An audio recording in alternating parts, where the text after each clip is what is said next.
Hey everyone. Welcome back to Journals Beyond Horizons. Today we're bringing you a story that's a stark reminder that not all dreams built overseas come true. This isn't about a retirement gone wrong in the usual ways, but a tale of ambition, trust, and a devastating betrayal that costs one everything. This is David's story, an American entrepreneur who poured his life savings into a grand hotel project in the Philippines, only to discover the entire venture was an elaborate illusion only he had in his head. Prepare to hear how a dream of passive income turned into a financial nightmare. Here is David's story. Still thinking about this is actually killing me. All my hope lost. It is just like I was a regular worker, which I wasn't. For most of my life, I played it safe. Worked hard, saved harder. I ran a successful auto parts distribution business back in the States for nearly 30 years. It was good money, steady, but it was also a grind. Every morning, the same routine, the same stresses. I always told myself, just a few more years, David. Just a little more, and then you're free. And free meant passive income, a comfortable retirement, and finally, the chance to truly live. I was just under a year away from hitting that magic number, 11 months and counting, when my world, or at least my perception of it, changed. I'd always loved to travel. Not the package tour, resort hopping kind of travel, but exploring. I'd pick an island, any island, and just immerse myself. That's how I discovered the Philippines. I'd been to Thailand, Vietnam, even a few spots in South America, but the Philippines, it had a different kind of pull. The people were incredibly warm, the island stunning, and the cost of living, well, it seemed like a cheat code to a life I could only dream of back home. It was on one of these island hopping vacations a few years back that I met Sophia. I was in El Nido, Palawan, mesmerized by the limestone karst and the turquoise waters. She was working at a small guest house, always smiling, always helpful.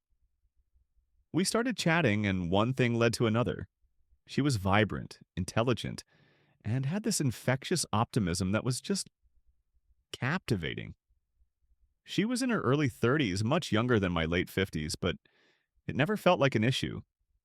We connected, genuinely.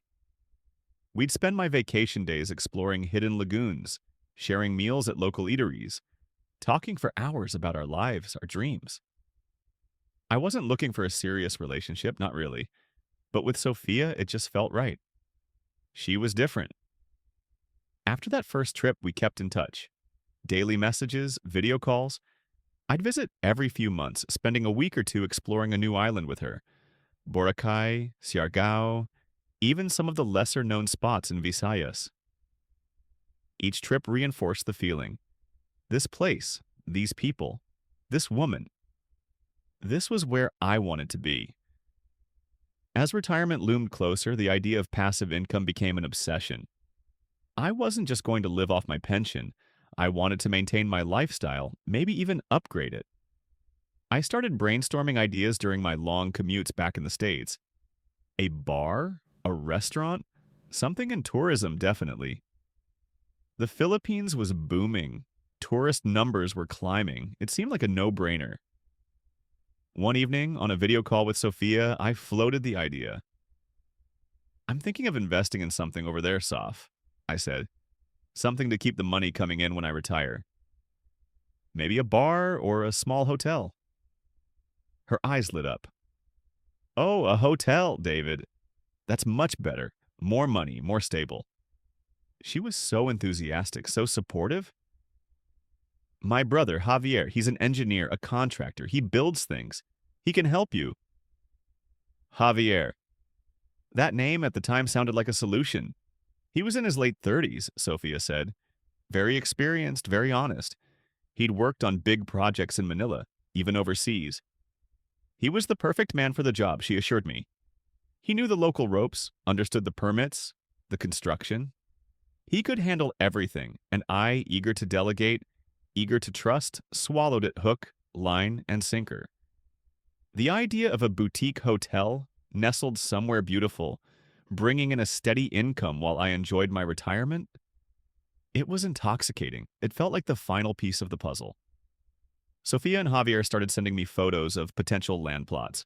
We settled on a promising parcel near a less developed beach in northern Palawan, a place with incredible potential, away from the crowded tourist hubs. It was perfect.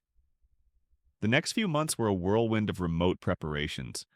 I was still working full-time, trying to wrap up my business, train my replacement, and manage the sale of my company.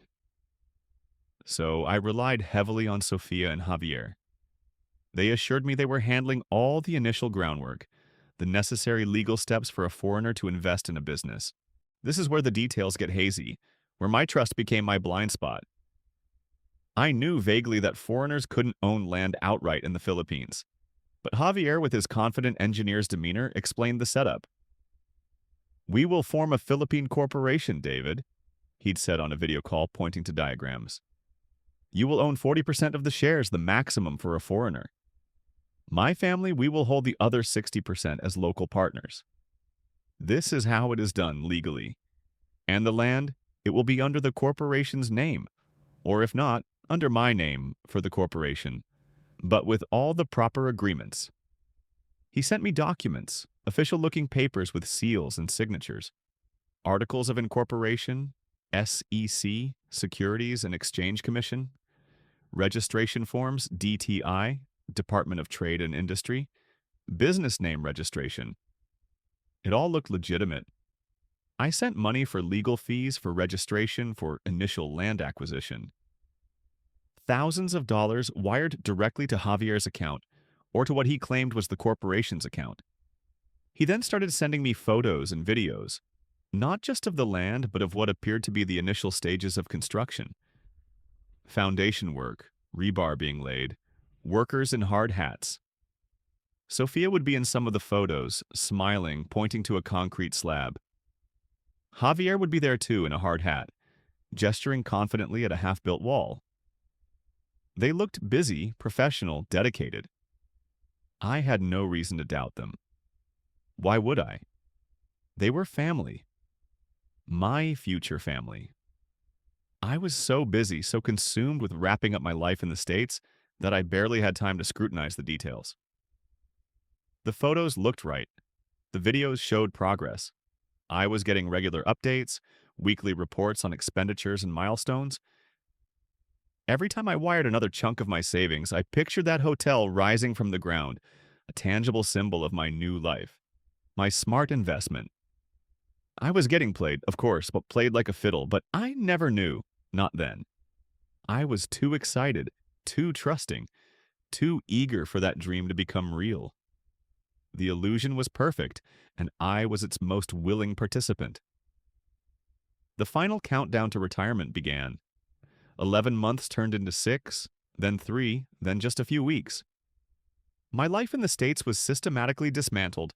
I sold my business, a bittersweet farewell to 3 decades of hard work. My house, a symbol of my past, was put on the market and sold quickly.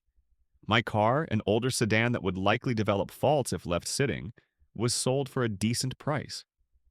I kept only my most essential belongings, packing them into a few suitcases. I was shedding my old skin, ready to embrace the new life I had so meticulously planned, so heavily invested in. Sophia and Javier's updates continued, a constant stream of photos and videos showing what appeared to be steady progress on the hotel. The images always looked professional, the construction site bustling with activity.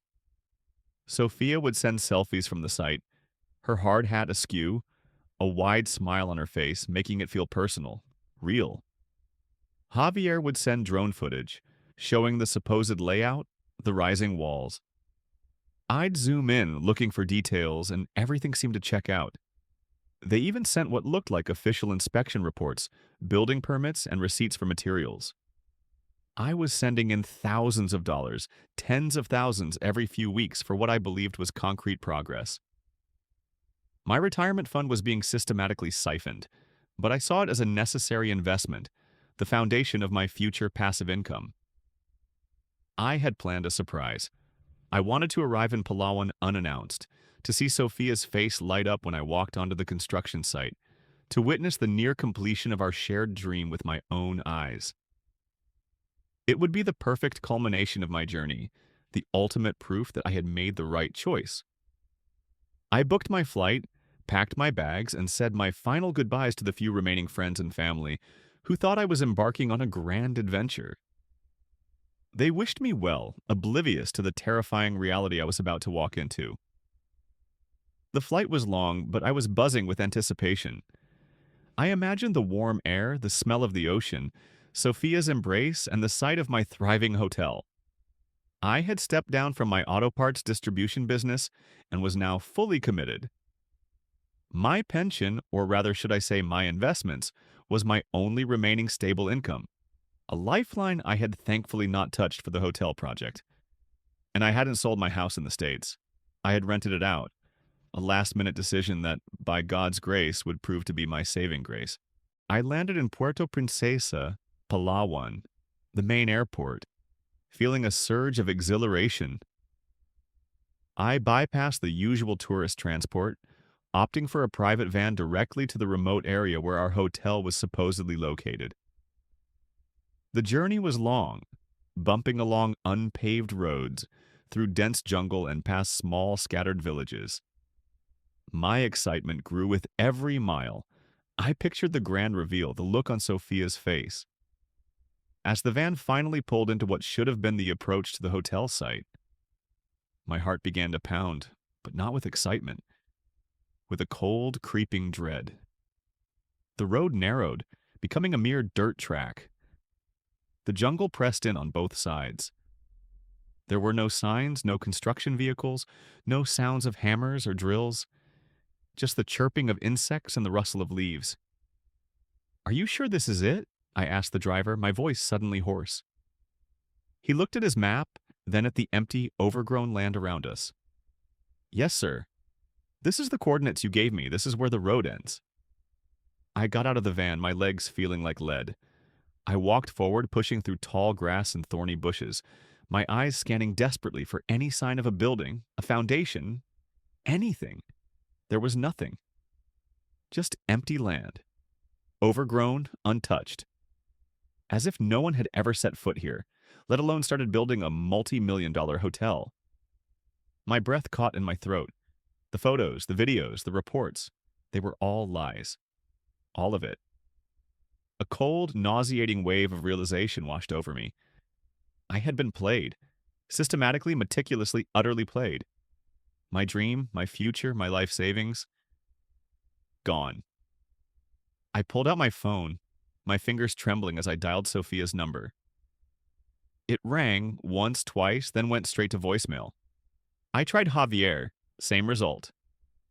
I called again and again, a frantic, desperate attempt to reach them, to demand answers, to understand. Nothing. Then a chilling thought struck me. I pulled up my messaging app and typed, "Sophia, I'm at the land. Where is the hotel?" I hit send. The message delivered.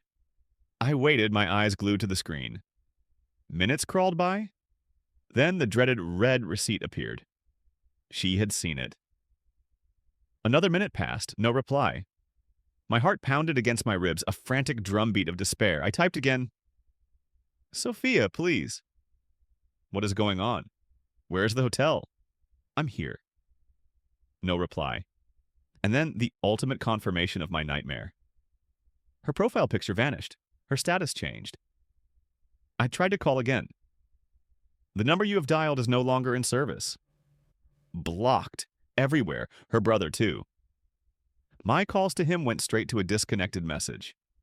They had vanished, taking my money, my dream, and my future with them.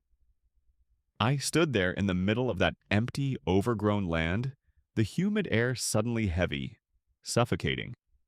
My retirement, my passive income, my carefully planned new life. It was all an illusion, and I, the confident entrepreneur, had fallen for it, hook, line, and sinker. I was stranded, utterly alone, with nothing but my pension, and the bitter, crushing realization that I had just lost everything. The car I sold back home, the one I thought would develop faults, now seemed like a distant, irrelevant detail. The true fault lay with me, with my blind trust, with my desperate eagerness to believe in a paradise that was nothing but a mirage. The nightmare had just begun. The shock was a physical blow, leaving me gasping for air in the humid Palawan afternoon. I stood on that empty, overgrown plot of land, the silence of the jungle mocking the frantic pounding in my chest. My mind, usually so sharp and analytical, felt like a broken machine, whirring uselessly. The sheer audacity of the deception, the meticulous planning, the years of lies, it was almost impossible to comprehend. I had been so utterly, completely fooled. My first instinct was to rage, to scream, to lash out at the empty air, but there was no one to scream at. Nothing to hit. Just the oppressive heat and the buzzing of unseen insects. The van driver, sensing my distress, cleared his throat. "Sir, you want to go back to town?" His voice, however polite, pulled me back to the terrifying present. I had no hotel booked, no plan, no one to turn to. "Yes," I managed, my voice hoarse. "Please, just to a hotel." "Any hotel. Somewhere I could think." He drove me back to Puerto Princesa, the journey feeling endless. I checked into the first decent-looking place I saw, a mid-range hotel near the airport. The room was clean, air-conditioned, but it felt like a prison. I collapsed onto the bed, staring at the ceiling. The images of Sophia's smiling face, Javier's confident gestures, the fake photos and videos, flashing behind my eyes. Every progress report, every receipt, every milestone was a fresh stab of betrayal. I tried to rationalize it. How could Sophia, the woman I had spent years with, the woman I thought I loved, do this? How could Javier, the seemingly honest engineer, be a part of such a cruel deception? Was it all a lie from the beginning, or had something shifted? The question swirled, unanswered, fueling a burning sense of injustice and profound self-loathing. I, the shrewd businessman, had been reduced to a naive fool. My phone, still clutched in my hand, felt useless. Blocked. Everywhere. I tried accessing my Philippine bank account online. It was linked to the corporation Javier had set up. The balance was negligible. They had drained it. My American accounts, thankfully, were separate, but the vast majority of my liquid retirement savings, the money earmarked for the hotel, was gone. Tens of thousands of dollars, maybe hundreds. I couldn't even bring myself to calculate the total. The sheer scale of the loss was paralyzing. I knew I needed to contact someone, the police, the embassy. But where to start? My mind was a fog of despair. I was in a foreign country, alone, with no local contacts I could trust and no idea how to navigate the legal system here. I was a fish out of water, completely vulnerable. The next morning, after a restless night, I forced myself to act. I found the contact details for the U.S. Embassy in Manila online. The thought of flying there, of facing more bureaucracy, was daunting, but I had no choice. I booked a flight, using what little remained in my personal travel fund. The embassy was a cold, sterile building, a stark contrast to the vibrant chaos of Manila outside. I explained my situation to a consular officer, a young woman with a sympathetic but professional demeanor. I laid out the story, meeting Sophia, the hotel project, Javier's involvement, the money transfers, the fake documents, the empty land, the sudden disappearance. I showed her the printed photos, the fake receipts, the blocked messages.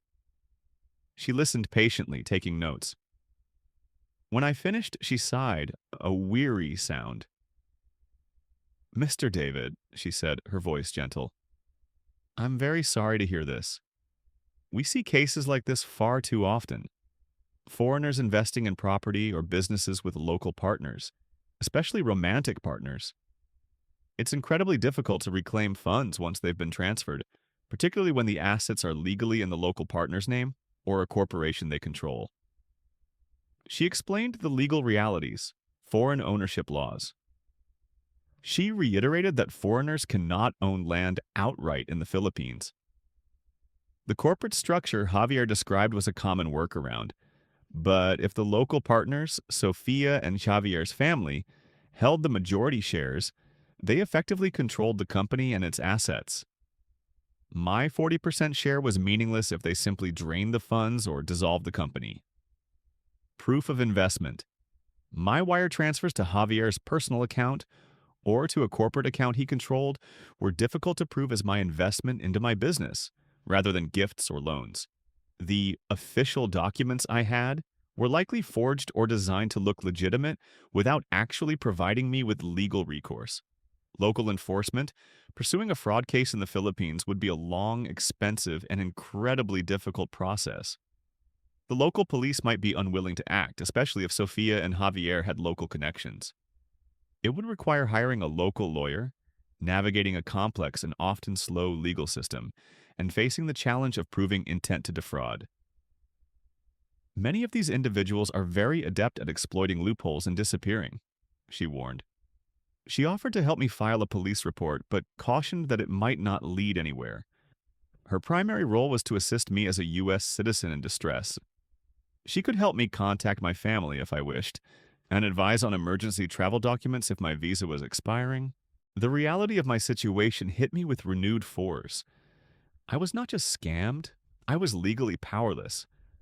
My meticulously planned business venture, my passive income stream, my entire retirement dream. It was all a mirage built on sand and shattered by betrayal. I had resigned from my job, sold my business, my house, my car. All I had left was my pension and the rented house back in the States.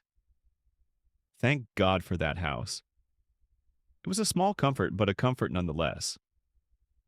The car, the one I sold because it would develop faults, now seemed like a prophetic warning. The real fault was mine, in my blind trust, in my desperate desire for a dream that was too good to be true. Yes, I had mentioned pension a few times while writing my story. It's actually investments I made. I mean, buying shares, and I did a little bit of crypto. So I just assumed it as a pension because, it'll stick with me, even when I got no job or anything. I'm not really that dumb of a person. I know some of you might think that, but I think I just let my guard down. I mean, with all those evidence, there's no much to doubt, honestly. I remembered walking out of the embassy feeling utterly defeated. The bustling streets of Manila, once so exciting, now felt overwhelming, suffocating. I was a ghost, walking through a city that had swallowed my future whole. My entrepreneurial spirit, once so vibrant, was crushed. My trust in humanity, once so steadfast, was shattered. All I wanted was to go home at that moment, to escape this nightmare, to lick my wounds in the familiar anonymity of my own country. The dream of me traveling and exploring different islands had not only died, it had become a living, breathing monument to my own colossal failure. All I can do for now is dream. The flight home was the longest journey of my life, but now I'm in a better shape, and also financially I've recovered. At least I know I can't go broke for the next few years, and if I continue like this, I'm secured.